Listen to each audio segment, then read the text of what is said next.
सनातन को मिटाने की कोशिश की जा रही है, सनातन को मिटाने की साजिश की जा रही है, लेकिन सनातन ना मिटा है ना मिटेगा।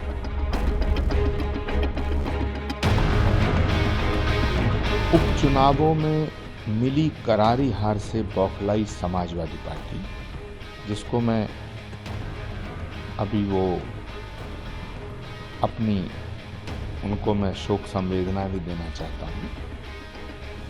वो इस कदर बौखलाए हैं कि संभल में या प्रदेश के किसी और शहर में दंगा फैलाने वालों का समर्थन कर रहे हैं। ये जो संभल में उपद्रव हो रहा है, इसके पीछे समाजवादी पार्टी की मदद है।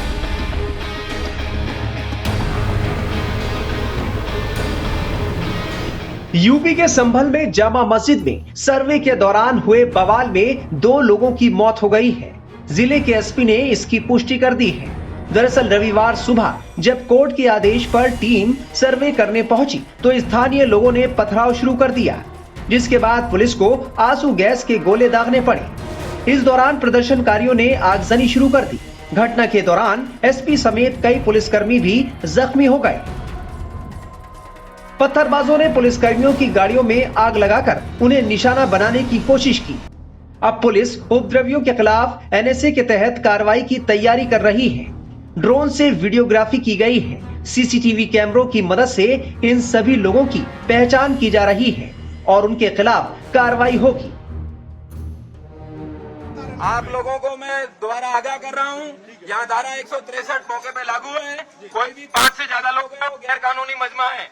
आपका मजमा गैर कानूनी घोषित किया गया है, कई बार बता चुके हैं।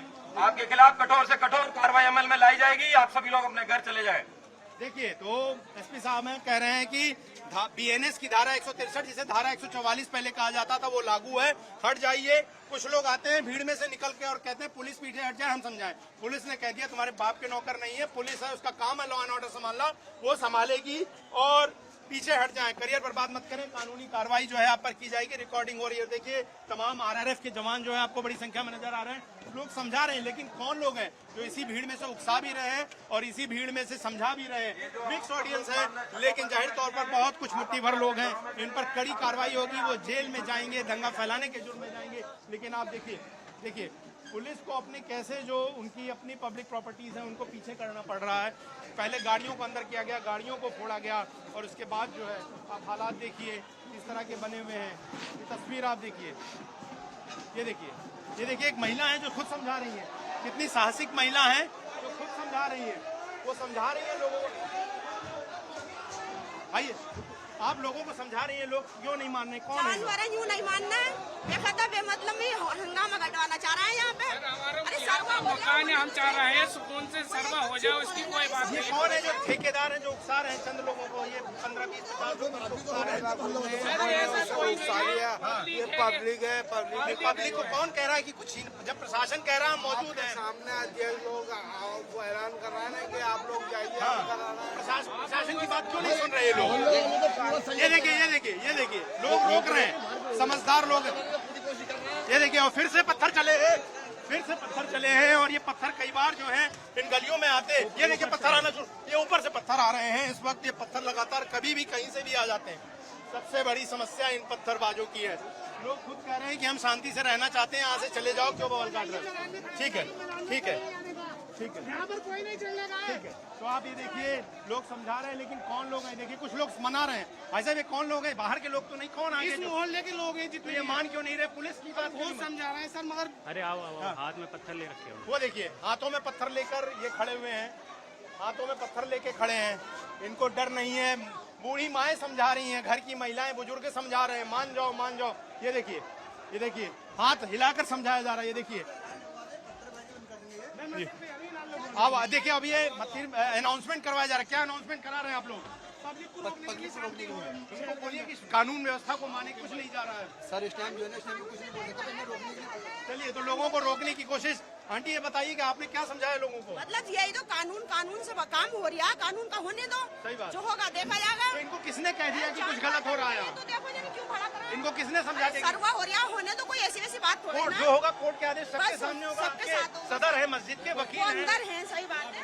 क्यों नहीं समझा रही बहन? ये देखिए पुलिस वाले अपील कर रहे हैं। देखा आपने, कुछ समझ में आ रहा है। और इन जानवरों ये को खोल लो, ये क्या बाहर बाहर के नहीं, पल्ले मोहल्ले के उधर ये पल्ले मोहल्ले के हैं, क्यों नहीं समझ रहे हमारे ये? मोहल्ले ये के देखिए, नहीं है। हाँ, आपके मोहल्ले के नहीं हमारे है। मोहल्ले ये के देखिए, नहीं। ये देखिए, ये देखिए, पत्थर, ईंटें, जो कुछ मिल रहा है वो लगातार। वो देखिए बड़े बड़े पत्थर फिर उछलते हुए आते नजर आ रहे हैं, बड़े बड़े पत्थर उछल कर आते हुए नजर आ रहे हैं।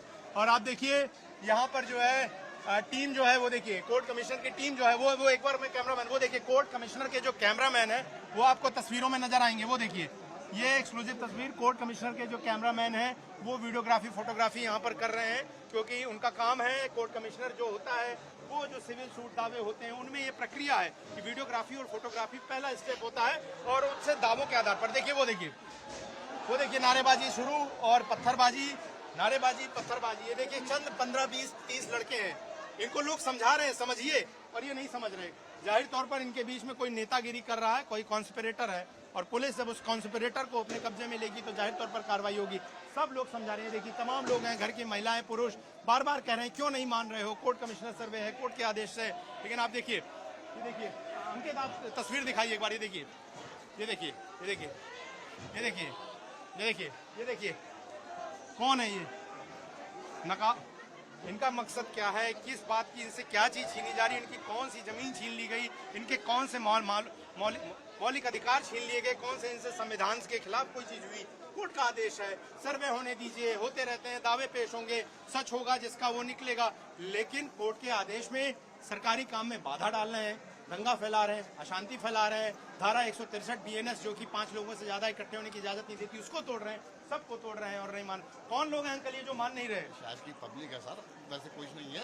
पब्लिक है तो ये क्या पुलिस पे पत्थर तो नहीं चलाना चाहिए? ये बहुत लोग हैं, बिल्कुल जाहिल हैं, क्या करें इनके साथ में? इनके बीच में क्या कोई नेता भी घुस गया जो अपनी नेतागिरी? नहीं, कोई नेता पेता नहीं है इस तरह का यहाँ पे। ये पब्लिक बाहुली है, बावली है, तो उसको समझाइए कि ये समझा रहा है। हम लोग मदरस मोहल्ले के हैं, तो आगे कोशिश कर रहा है कि हमारे यहाँ पे कोई दंगा फसाद नहीं हो किसी तरह का भी, और शांति रहे, शांति रहे। सर्वे करेंगे, चले जाएंगे, क्या होगा यहाँ पे? जो भी सर्वे है आपका आराम से हो जाए, हम तो यही चाहेंगे, क्योंकि यहाँ पे शोर शराबे से हम भी बचते हैं। संभल में कोर्ट के आदेश पर हो रहे सर्वे के दौरान तनाव फैलने के बाद मौके पर मुरादाबाद के DIG मुनिराज के साथ साथ बरेली जोन के ADG रमेश शर्मा को भी वहां भेजा गया है। इसके अलावा PAC की 3 कंपनियों की भी पूरे इलाके में तैनाती कर दी गई है। बता दें कि शनिवार की सुबह 7:30 बजे से लेकर 10 बजे तक मस्जिद में हुए सर्वे के बाद एडवोकेट कमिश्नर का काम पूरा हो गया। पूरे सर्वे की वीडियोग्राफी और फोटोग्राफी कराई गई है। एडवोकेट कमिश्नर इस मामले में 29 नवंबर को अपनी रिपोर्ट देंगे। वहीं इस मामले पर सियासत गरमाती जा रही है। समाजवादी पार्टी के अध्यक्ष अखिलेश यादव ने क्या कुछ कहा, सुनिए। सर्वे हो चुका था, चुनाव के चर्चा न हो पाए, हमारी आपकी प्रेस गड़बड़ा जाए, इसलिए जानबूझ करके सुबह सर्वे की टीम भेजी है, जिससे माहौल खराब हो जाए, कोई चुनाव पर चर्चा न कर सके। और जो जानकारी मिल रही है उसमें जानकारी है कि कई लोगों को चोट पहुंची है, कई लोग घायल हैं, और एक नौजवान नईम उसकी जान चली गई है। आखिरकार जब सर्वे हो चुका था मस्जिद का, तो दोबारा सर्वे क्यों करा ये सरकार, और वो भी सुबह और बिना तैयारी के? कानूनी और कोर्ट के जो प्रोसीजर, उसमें मैं नहीं जाना चाहता हूं कि दूसरे पक्ष की सुनवाई नहीं है, कोई सुनने वाला नहीं दूसरे पक्ष को। और ये जानबूझ के इसलिए किया है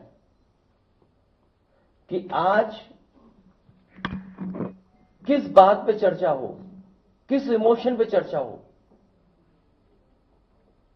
ये जानबूझ करके सरकार ने कराया है। ये जो संभल में हुआ है, बीजेपी सरकार, प्रशासन, सब ने मिलकर कराया, जिससे कि चुनाव के धांधली पर, चुनाव की बेईमानी पर चर्चा न हो सके। वहीं संभल से ताल्लुक रखने वाले आचार्य प्रमोद कृष्णम ने वहां हुए बवाल के लिए सीधे तौर पर समाजवादी पार्टी को जिम्मेदार बताया है। उपचुनावों में मिली करारी हार से बौखलाई समाजवादी पार्टी, जिसको मैं अभी उनको मैं शोक संवेदना भी देना चाहता हूं, वो इस कदर बौखलाए हैं कि संभल में या प्रदेश के किसी और शहर में दंगा फैलाने वालों का समर्थन कर रहे हैं। ये जो संभल में उपद्रव हो रहा है, इसके पीछे समाजवादी पार्टी के नेता हैं। उत्तर प्रदेश के मुख्यमंत्री योगी आदित्यनाथ जी और उत्तर प्रदेश के पुलिस प्रशासन से मैं मांग करना चाहता हूं कि संभल कल्कि भगवान की अवतरण स्थली है। 24 कोस की परिधि में भगवान अवतार लेंगे, ये पुराणों में लिखा है। संभल बहुत शांति प्रिय और बहुत ही मोहब्बत का स्थान है, लेकिन समाजवादी पार्टी के कुछ नेता संभल को दंगों की आग में झोंकना चाहते हैं। मैं उत्तर प्रदेश के डीजीपी और उत्तर प्रदेश के मुख्यमंत्री जी से मांग करता हूं कि संभल को जो लोग दंगों की आग में झोंकना चाहते हैं, उनके खिलाफ सख्त से सख्त कार्रवाई हो। और ये देश एक इतना बड़ा विराट लोकतंत्र है, बहुत विराट लोकतंत्र है, इसमें एक न्यायपालिका है। मैं संभल की जनता से ये प्रार्थना करना चाहता हूं कि वो न्यायपालिका पर भरोसा रखें। भारत में न्यायपालिका बहुत सशक्त है।